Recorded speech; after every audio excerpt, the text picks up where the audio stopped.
Hey everybody from Chattanooga, Tennessee, I'm Jay Ward. And I'm Wayne Carini, and this is Talking Classic Cars. And today we're coming to you from a pretty special place. This is the Chattanooga Motorcar Festival in Chattanooga, Tennessee, obviously. And we're gonna sit down with Bill Warner and talk a little bit about why he's here, what he's brought, what he thinks about the show. So let's get into it. Okay, let's go. Bill, what's going on today? Well, what they've done here is just dramatic. I mean, the details, the support for the show with the telescreens everywhere, the track where people can go and experience their old cars. It's just phenomenal. I think Byron before and his team have come up with a wonderful combination of cars and entertainment and people that has really put a spotlight on Chattanooga. Yeah. You know, Chattanooga is not one of those places that it's not a destination location. In a lot of cases, shows like this need a destination location, but he has created a demand here to come to Chattanooga, see what's going on in the city, see the growth. It's a great town, a lot of excitement, and he's taken it to a really high level. Yeah, you know, I came here the first year, and I've been here all 4 years now, and every year it just gets better and better and better.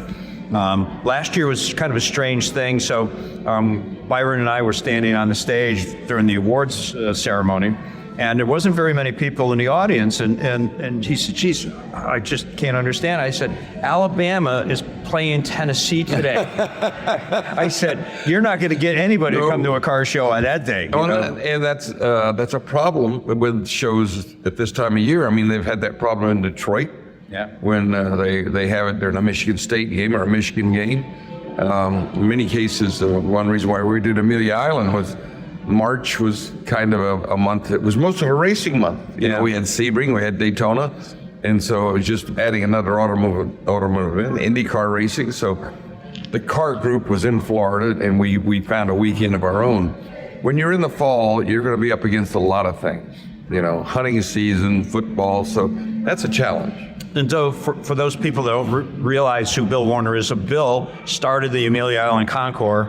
And how many years, Bill? 27? I did 26 years. 26 years of the Amelia Island Concours. I attended every one. Yes, you did. And I was very proud to say that. What a wonderful event.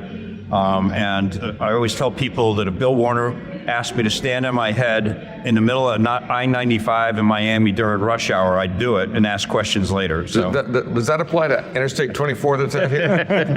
I think 95. It just speaks to the fact that, you know, when you were running the show, you had a vision, and the way you got these cars together was when you envisioned these classes, you would just pick up the phone and start calling people and telling them to bring those cars. And that's why I think that show worked so well, was you curated it through relationships and friendships. Well, the relationships went back. I started with Sports Car Graphic magazine in 1967, shooting races.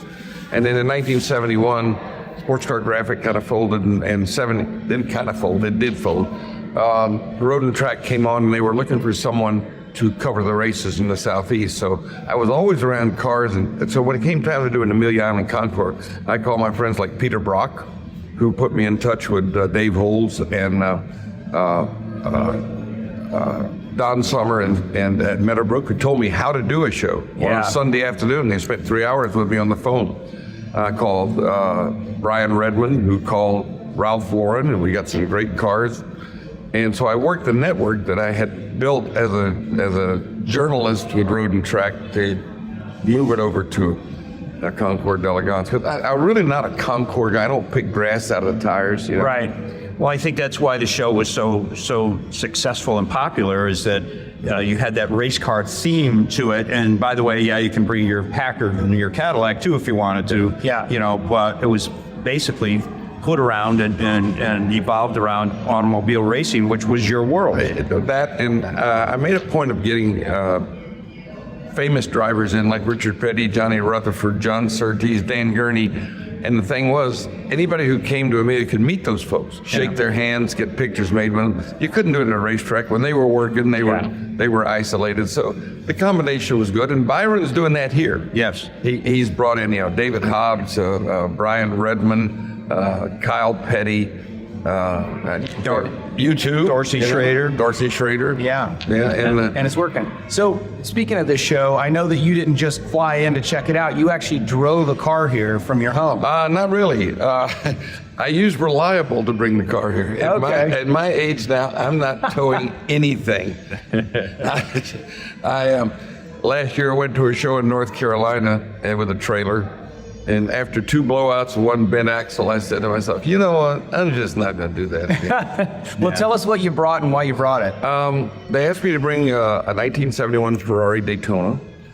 This was an interesting car I bought from Kirk White about 20 years ago. And it had belonged to the vice president of General Motors, who was Chuck Jordan. Well, the funny story about the car was all the engineers and designers at General Motors say, why is the boss driving a Ferrari? You know, he should drive a Corvette. And it was kind of a tough thing for the designers to deal with the fact that the boss loved Ferraris. So Jordan went off to Europe on a trip, Paris Auto Show or something I don't know. And while he's gone, they did a Superfly conversion of this car with a foam core and tape, and they didn't damage the car at all, but they created a Rolls-Royce grille, big spare tires, rocket ship mirrors, padded rear top, fender skirts, Ben-Hur hubs. I mean, the car was totally tasteless. Big chrome pipes coming outside, and they didn't tell him. Of course, he came back from Europe with the head of Volvo Design, says, you must see my Ferrari, and opened the door, and there it was, sitting there in all its glory. So Chuck Jordan was a very stern guy, and he didn't see the humor in it right away, but after everybody was laughing and having a good time, he figured he better be a part of it. So, yeah. And in the end, before he died, he sent me all the photos from the cars from the GM archives and from his own, from when he had the car. But you know, it's kind of funny. Designers for other manufacturers, particularly General Motors, they really like Ferraris. You know, Kip Wasenko's here. He's got a Dino. Yep.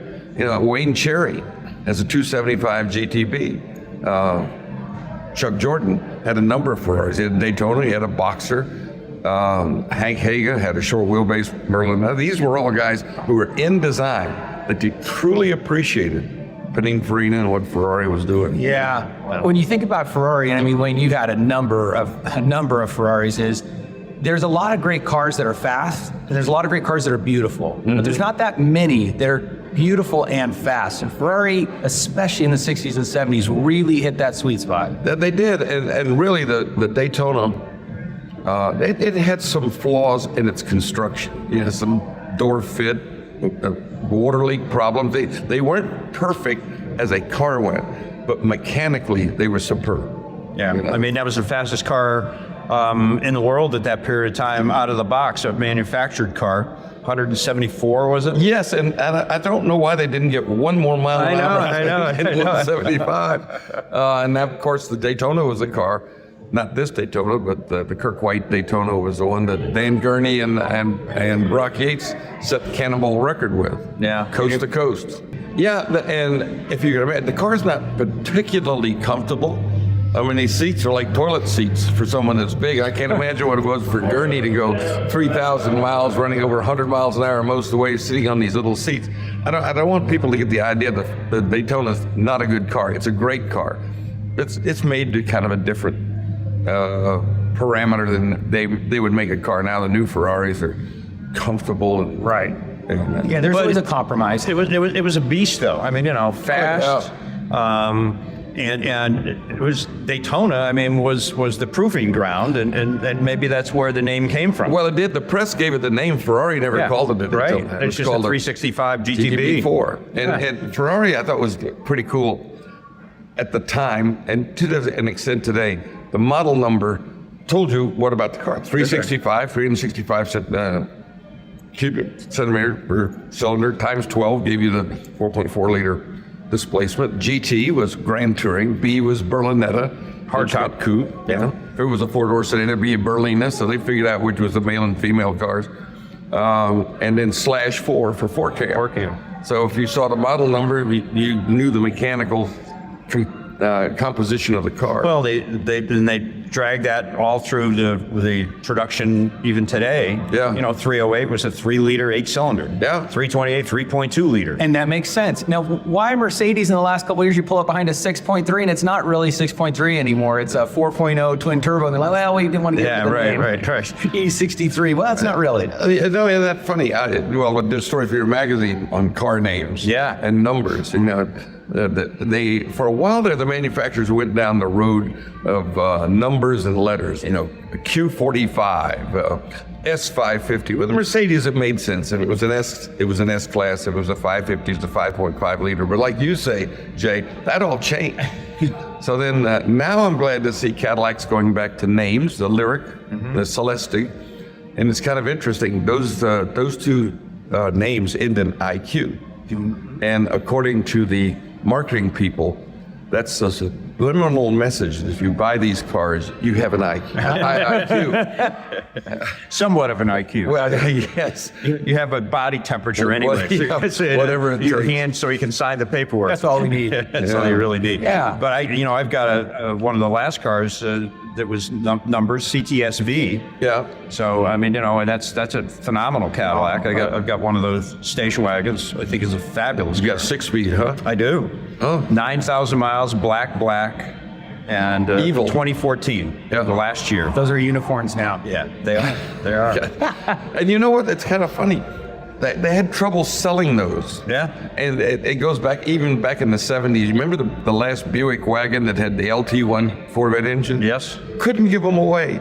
Today, those cars are, 12 or 13 grand or as much or more than what they were selling for back in the 70s. That's right. I don't know why it takes so long for the gestation period for some of these cars to come along. Well, when they stop making them, then people understand. They go, wait a minute. It was that with me. I wanted to buy one when they were brand new, but I just couldn't push myself to it. Yeah. And then, of course, when they stopped making them, I realized, gosh, I should buy one of these. Yeah. One showed up at my doorstep. Guy dropped it off to sell on consignment. And I came back from a trip and I went, oh my God, my Cadillac's here. Where did this come from? And my salesman says, yeah, the guy called, he's a doctor. It's got like 7,000 miles on it. Perfect. And he wants like $55,000 for it. I said, sold. I picked the phone up. I said, we just sold your car, sir. He says, to who? I said, to me. So, yeah, and since then I've driven a little bit, but I don't want to go over 10,000 miles, so it sits on the top rack. I've seen it in your just sits shop. there, Now, the Ferrari Daytona was kind of interesting, and it was one of the first of the high production numbers for Ferrari. In the past, if you did a Lusso, if you did 275 GTB, you were talking, or variations of it, you'd be talking about production runs of 250 to 400 cars. Yeah. And the Daytona, they built from 68 to 71. They made 1,100 of them. Mm-hmm. About the same in numbers they made of the Mercedes-Benz 300 SL Goldwing. Yeah. But there's a lot of them out there, so I think the prices on them have kind of stabilized to a level. It's a very strange market when a Dino is selling for more money than a Daytona. Yeah. Oh, yeah. We've driven seen that them. happen. Yeah. I don't know why I can't give you an answer to that. I think a Dino's a fine car, but I don't think it's as fine as a Daytona. Well, they become the flavor of the month. Yes, Yeah. and they really have, and they're pretty cars. Oh, they're beautiful. They're great love cars. them. I mean, love them. The last cheap Ferrari of that era was a 308 GT4. a cheap Dino. Ferrari. Right. Was there such a thing? Well, cheap to buy, not to own. And the 308 GT4s were the Bertone body cars. They weren't very loved for a long time. They were considered the not pretty Ferraris. But Yes, they are. Those are Not pretty Ferraris. But those have really started to appreciate. But what a great driving. Great driving car. You know can the see out of strange them. thing? That car, which was essentially, they called it a 2+2, it's like a 2+ Hervé Villechaize. Tell me, people who have driven both say that the GT4 handles better than it. It's a longer wheelbase. Yeah. It's, Yeah. of course, got an 8-cylinder engine rather than a 6. Yeah. Yeah. But it's still, I think, a fantastic car. Yeah, it's a great car. The one that seems to be forgotten is the Mondial. Yeah. Well, there's a reason the Mondial's been forgotten. Oh, good. Well, the early ones. The later ones, the T's are really great cars. Yeah, that's true. But the gated manual is kind of cool on those. But yeah, the other one is the 400. I talked to somebody with a 400 with an automatic yesterday, which is a reliable car, but those never really caught fire. Now, automatic transmission Ferraris, I don't know when the first one was. It was probably the 400. Yeah. Yeah, and it had the finest automatic transmission you get in the world. A General Motors Hydromatic, you can't kill them. but it just wasn't Ferrari, was it? No, Yeah. there's Well- GT and then there's kind of over GT. Over. Well, I think Ferrari was in kind of a conundrum there that they're building a big car, a road car, like the Superfast that's out here in the lobby. Yeah. That's not a sports car. That's a touring car. Well, it's a luxury touring car. Luxury touring. Yeah. It's a Buick of Ferraris. Yeah. And so people who would buy those probably wanted a hydromatic. Yeah. It could be. Could be. Yeah. Well, this is a great event. Yep. It's wonderful to be here with great friends like you, Bill. Well, I'm honored to be here, and Byron and his team has done a fabulous job. Every last detail. I asked him last night, we had a wonderful dinner outside on the streets. Yeah. And it was forecast for rain Friday, Saturday, and Sunday. And of course, the weather's been just absolutely perfect. Right. I said, who do you know? Do you have a direct line to Bill France wherever he is today? I don't know. Well, Bill, what's next for you? Where are we going to see you next? I will be at Lakeland at the Lake Mirror Classic, and then I'm going from there to French Lick, Indiana. I'm going to do a 5-day GT350 tour with my friend Bill Bryan and his Shelby. Then we go to Hilton Head, and then we're finished for the year. And I'm going to try to slow down some. So. Don't try too hard. No. It reminded me of, I was talking with Don Garlitz one day, and I said, you're 91 years old, you go like a 50-year-old. I said, you never stop. He says, I'm afraid to stop. I'm afraid something's going to catch up with me. Well, you tell Bill when you go to that GT350 event that I want to be in on that next year. That's high on my list of a car I'd like to have. I have to sell something to get one, but a 65 GT350 is such a visceral car. It's so cool. I've got one. I've got number 150. Yeah. Yes. Would you like to borrow my car? No, happy to loan but it to is you. there something I want that you want? No. Other than the Daytona? I'm happy to say that car is in my grandson's trust already. Is it? So you'd have to talk to him. Yeah. Well, when you crank one of those up, every bone rattles in your body. I mean, it's a wonderful car. The most fantastic car, I think, that it was overlooked for so many years, but Yeah, that's right. suddenly everybody's waking up and understanding how cool they are. Yeah. And there was a big difference between 65 and 66. Absolutely. Oh yeah, Absolutely. I like the '66 too because that's the Hertz years and they had some cool colors. But you're right. If you want the bad boy, if you want the pure Tire in the back seat. That's right. That's right. Yeah, that's the one. All right. Thanks, Bill. Thanks, Wayne. Good talking with you, Jay, as always. Thank you. That's it from Chattanooga. Yeah. Take care.